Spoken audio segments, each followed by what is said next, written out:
This is the Global News Podcast from the BBC World Service. I'm Pete Ross, and in the early hours of Monday the 10th of August, these are our main stories. Israel's Prime Minister Benjamin Netanyahu rejects Washington's peace proposal for Gaza. A suspected Irish crime boss has appeared in court in Dublin, a decade after escaping an assassination attempt and fleeing into exile.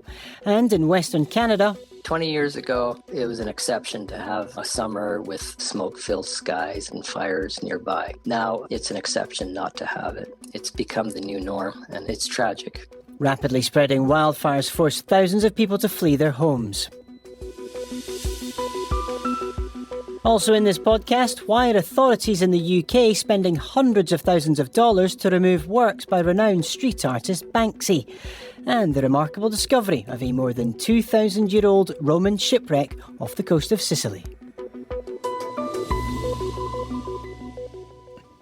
We begin the podcast with the latest on the Trump administration's proposed peace plan for Gaza.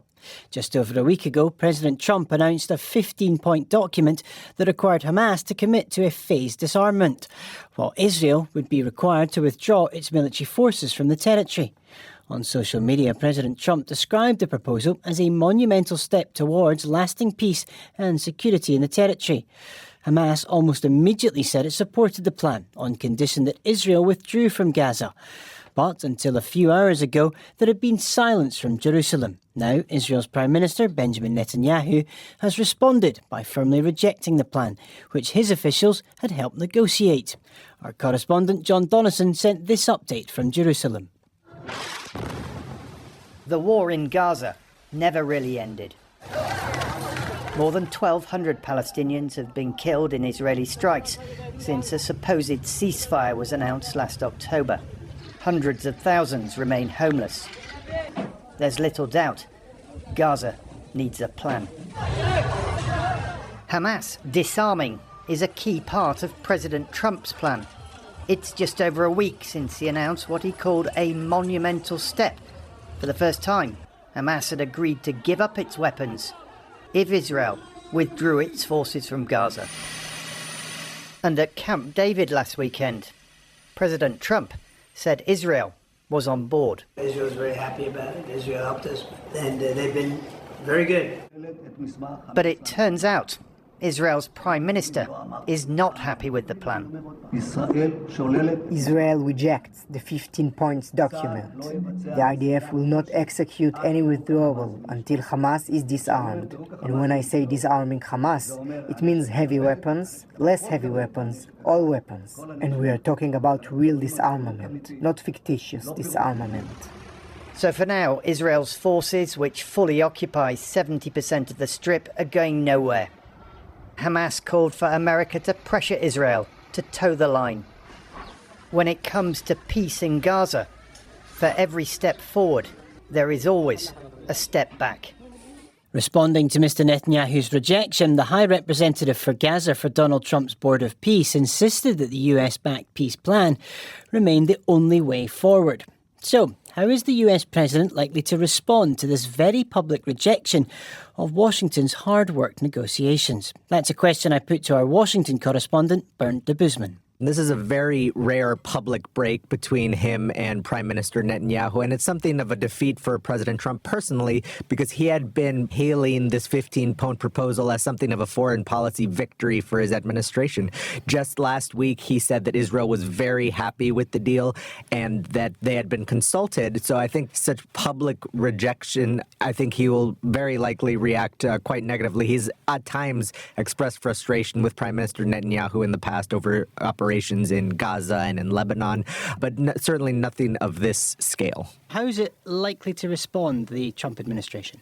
Well, Washington has enormous leverage over Israel due to the vast amounts of military and financial aid it gives Israel, but there, at no point throughout this conflict, neither the Biden administration nor the Trump administration has suggested cutting that. But Prime Minister Netanyahu does enjoy very considerable support from the Trump administration, and it's something he points to domestically in Israel. So I think if President Trump were to outwardly criticize, it also complicates complicates matters for Prime Minister Netanyahu in Israel as he tries balance between moderate figures in his government and the more hardline figures in his government. And I think even a public spat between the two of them really complicates his efforts ahead of his re-election campaign.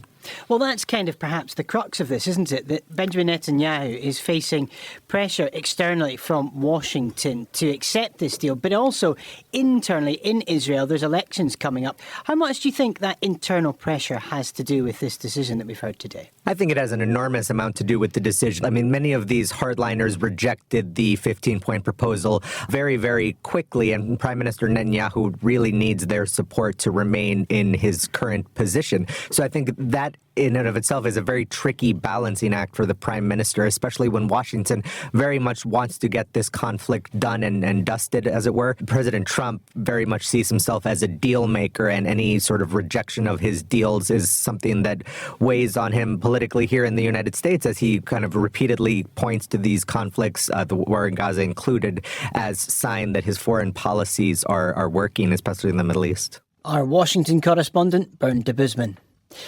To Ireland now, where the suspected Irish crime boss Daniel Kinahan has appeared in court in Dublin following his high-profile extradition from Dubai in the United Arab Emirates.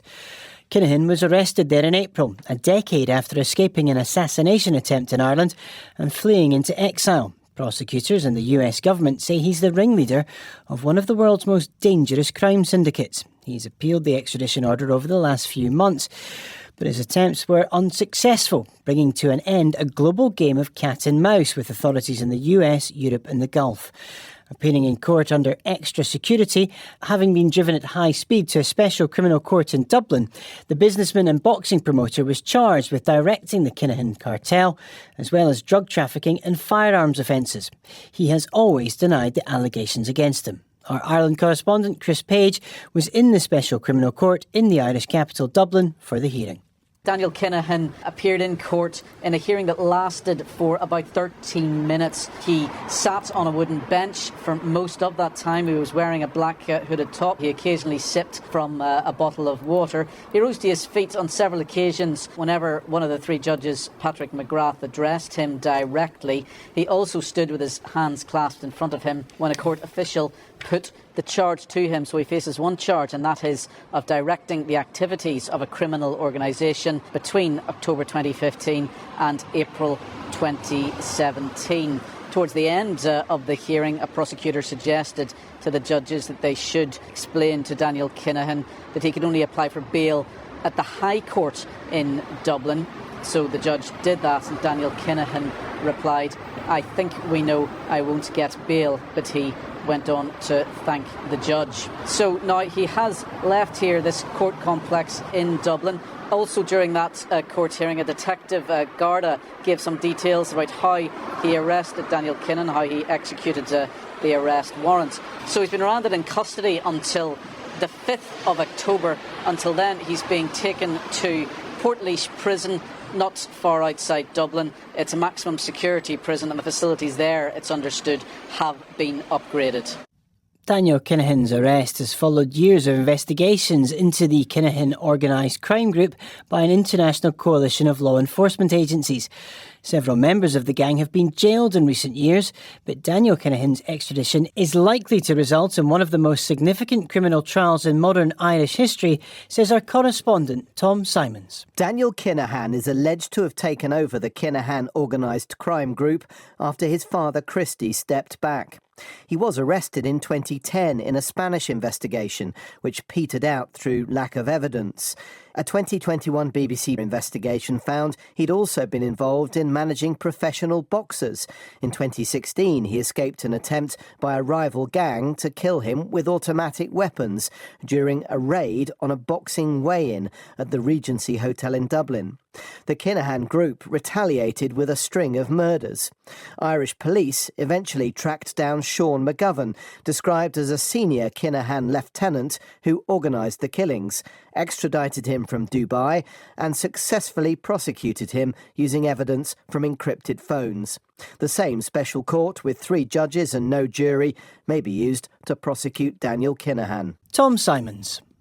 In Canada, the vast western province of British Columbia is under a state of emergency with more than 100 wildfires burning. Tens of thousands of people have been evacuated, including the 12,000 residents of Summerland. The town's mayor is Doug Holmes, and he gave the BBC this update from Penticton, about an hour's drive south, after he'd been ordered to leave his home very early on Saturday morning.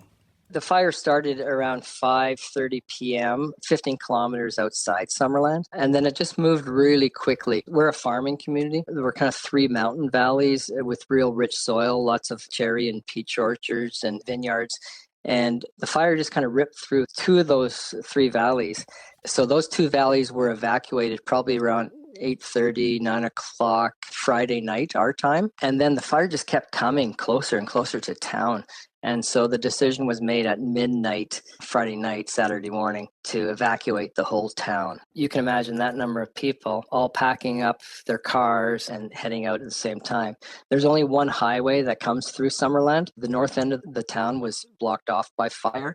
So we could only leave going to the town to the south, which is Penticton. And so there was basically a large convoy of cars heading south. You've arrived in Penticton, and it sounds like that's where most people have ended up as well, about an hour's drive and under normal conditions south of Summerland. And what are people staying in? We're 2 closely connected communities anyway, so people are staying at friends or families. A lot of people left with their camp trailers and their caravans, and so the parking lots in Penticton are full. And if there are people who have no place to stay, there's an evacuation center has been set up at the convention center here. Did the fire reach your town? Lots of parts of town it did reach, not every part of town. So we do know parts have been spared. We know our downtown is okay, but homes have been lost. Everybody will know somebody who has lost a home. It's an agricultural region, isn't it? I mean, there's a lot of farming that goes on. I think a lot of winemaking that goes on as well. I assume there must be immense concern about what's happened to the land. You know, the immediate concern is what happens to people's crops. I know farmers who have told me that they know they've lost their barn, for example, and recovery is going to be hard, going to need government support, but we'll pull together as a community and we'll get through it. Have you got any update on the progress of the fire and when you and others may be able to return to Summerland? Well, that's the number one question everybody asks is when can we go home? And we just don't know yet. The fire is still out of control. They're still fighting it. That's the top priority right now is to get that fire under control. And then once it's under control, we can start planning re-entry. There'll be farmers who've left animals behind. They need to get back to their farms to feed those animals. And then people can't return to their homes until we know it's safe to do so. There's power lines down. The water has been contaminated. There's structures that we don't know are safe or not. So all that sort of thing has to happen before people can return to their homes. All that's going to take time. Summerland's Mayor Doug Holmes talking to my colleague Tim Franks. Denmark is preparing to scrap its royal warrant system, ending a centuries-old royal seal of approval used by businesses to market everything from beer to cars. The BBC's Daniel Rosney has been to Copenhagen to meet companies facing this change over the next 3 years.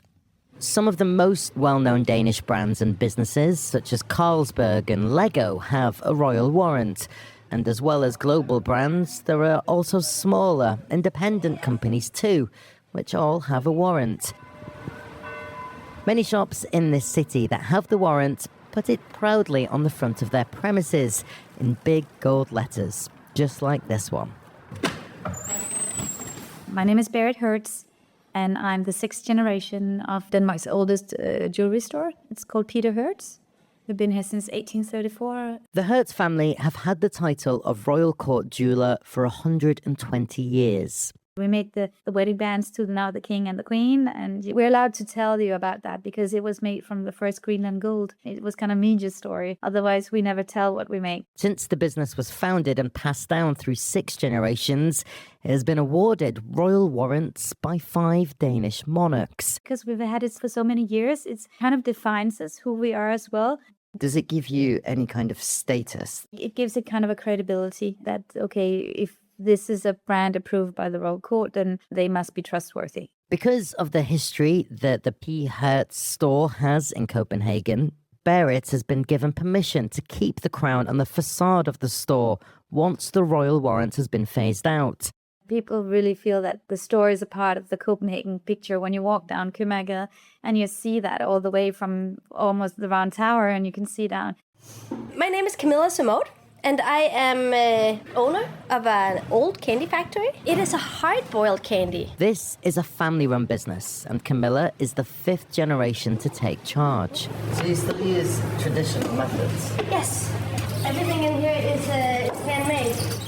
Simode has had a royal warrant since 1991.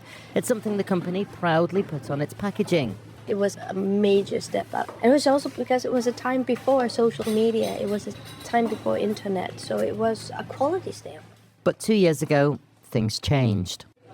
I've spent a lot of time and a lot of energy to focus on the more modern approaches now, which is Google reviews and Trustpilots, and because that is what the modern generation uses more so than the royal warrant title. But I do know that quite a few tourists, they appreciate it more and they follow that more, want to see the stores and the shops that has the title.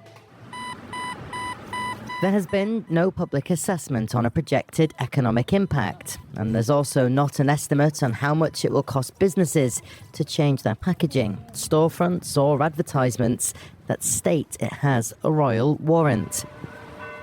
Daniel Rosney reporting. Still to come in this podcast. Because I'm not just Peter Parker. I'm Spider-Man. Why the new Spider-Man film is breaking box office records.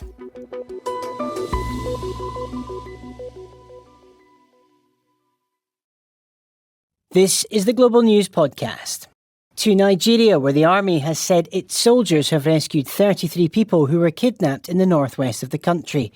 The group was travelling by road when the abduction took place. Our Africa correspondent, Shimija Laoso, told Celia Hatton more about how the people were taken.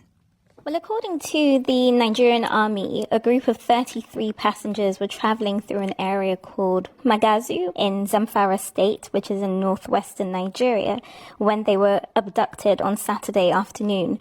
The army said it received calls about the attack and that as the kidnappers were trying to move them to another location, the army said it quickly mobilized troops alongside police officers to reach where the calls were coming from. The army said its troops managed to catch up with the kidnappers as they were moving the passengers away. The army said the troops then opened fire and that the gunmen fled into nearby bushes, leaving the 33 passengers behind. The army has confirmed that all 33 people were rescued safely and that there were no casualties or injuries. And they said that they are now searching the area, trying to track down those kidnappers. This isn't the first time that we've talked about kidnappings in Nigeria. And recently there's been an upsurge in violence in the state. Tell us more about what's being done to address security challenges there. Yeah, in fact, Zamfara state has been one of the worst affected by armed banditry and kidnappings, especially in northwestern Nigeria. And the security forces have increased military operations in the area, including patrols and operations aimed at disrupting these armed groups and rescuing kidnapped victims. But the scale of the problem remains significant. Armed groups continue to operate in these remote areas, and they particularly target people who travel along major roads and in rural communities. The authorities, like in this case, are also relying on information from those local communities to identify the movements and locations of these kidnappers. So while there have been some successful rescue operations recently, including this latest one, the wider security challenge in Zamfara state, but also in northwestern Nigeria, remains. Simijala Oso in Lagos. The film Spider-Man Brand New Day has made history. Sony Pictures says the film grossed almost $1.7 billion in its first 10 days of opening, putting it on course to become the biggest blockbuster ever. So why is it so popular? Gillian Warwicker spoke to Sean O'Connell. He's an entertainment journalist and the author of With Great Power, How Spider-Man Conquered Hollywood During the Golden Age of Comic Book Blockbusters. It's a combination of two different things. One, fans love Tom Holland's interpretation specifically of Spider-Man. I think they have bought into what he has done as the character for the previous 3 films. Maybe I'll never read this to you. No. Maybe I'm just writing this for me. And maybe that's my responsibility, to live alone with the truth. Because I'm not just Peter Parker. I'm Spider-Man. But even off-screen, they love the combination of him and Zendaya. Hi, I am Tom Holland. Hello, I'm Zendaya, and we are answering your Spider-Man question. Your name's so big on the poster. Yeah. They have built this franchise around their 2 characters, and the fans are turning up to support that. Marvel has been down a little bit in terms of the quality of their films, but Spider-Man's one of those trusted brands that whether you're a diehard fan or just a casual blockbuster attendee, you know what you're getting from the Spider-Man films, and people are hungry for that in the summertime. What is he doing with this character that is particularly appealing? He is giving a version of Peter Parker and Spider-Man that readers of the comics and fans of the movies have grown to love, which is a beaten down, down on his luck, poor, broke, alone. Like, this is the version of Spider-Man that we find relatable. It's not Superman. It's not Batman, who's a billionaire with all the toys at his disposal. The Tom Hardy Venom franchise didn't necessarily connect. Sony tried to make film franchises out of supporting characters like Morbius and Madam Web. And the audience was vocal about the fact that they did not like those films and did not want to see that bit concluded. The Spider-Man films that Tom Holland has been in have benefited from the fact that Marvel Studios is collaborating with Sony on a creative standpoint to make sure that they are as close to the comics as they can be. And that's been really helpful up to this point. And I hope they can keep it going, but we know how difficult that can be. And on the broader picture, clearly, many people are going to the cinema to see this, but they're actually going to the cinema more generally, perhaps more than people were expecting just now, aren't they? What's that all about? It's good product being put into the theaters, and Hollywood is still struggling with that. The 2 big things that slowed the industry down, one was the pandemic and the other was a writer's strike that sort of ground Hollywood to a halt.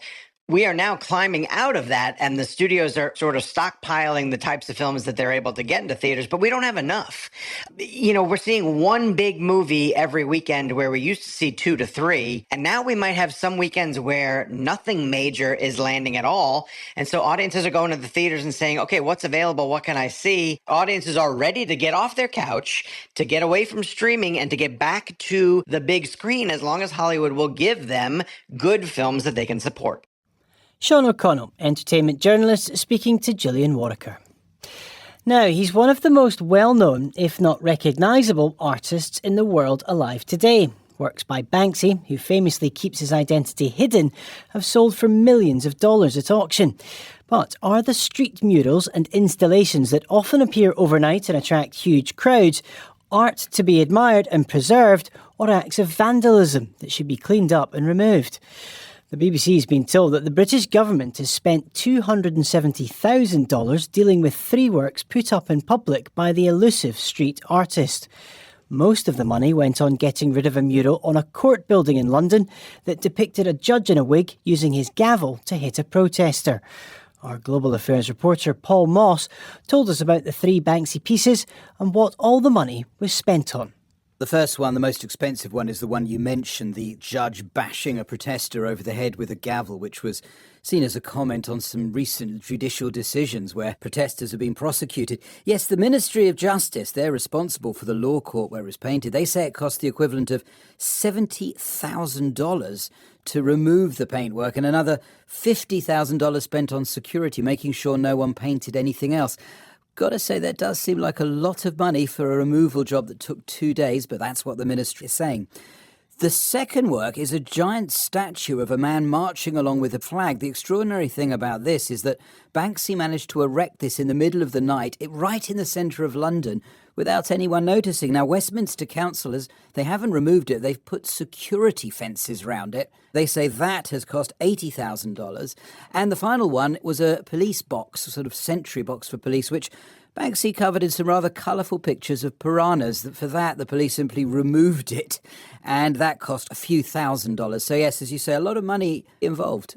One work of Banksy's was removed, and bear in mind they have to remove the whole wall as well as the painting. One of them went to auction, and get this, it went for £25 million. One little postscript I should add is that Banksy's works have become quite a draw for tourists. So local councils are a bit of a bind. They don't really like these works going up without permission willy-nilly, but they do rather like the money. Paul Moss.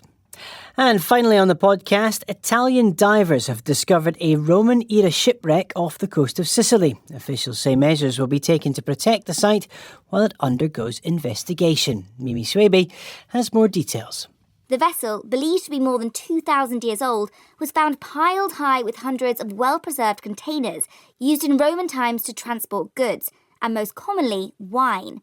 Italy's culture minister said the wreck was one of the most important underwater archaeological discoveries of recent years. It was discovered 46 metres deep after a tip-off from fishermen. Giacomo de Molla, a fisherman and freediver, made the discovery. He described his experiences on social media. Sotto di me, un'immensa distesa di anfore. Below me, a huge spread of amphorae, a few hundred amphorae perfectly intact. Below me, a Roman ship that's been sleeping there for at least 2,000 years. It's hard to explain what you feel. For a few moments, you realise you're probably the first human being in 20 centuries to see this place, a treasure at the bottom of the sea. Local media say the vessel is 21 metres long and 6 metres wide. The site will now undergo further documentation and investigation by experts to determine the nature of the wreck and learn more about its cargo. Mimi Swaby with that report. And that's all from us for now. If you want to get in touch, you can email us at globalpodcast@bbc.co.uk. You can also find us on X at BBC World Service. Use the hashtag GlobalNewsPod. And don't forget our sister podcast, The Global Story, which goes in-depth and beyond the headlines on one big story. This edition of the Global News Podcast was mixed by Derek Clark and the producer was Emma Joseph. The editor is Karen Martin. I'm Pete Ross. Until next time, goodbye.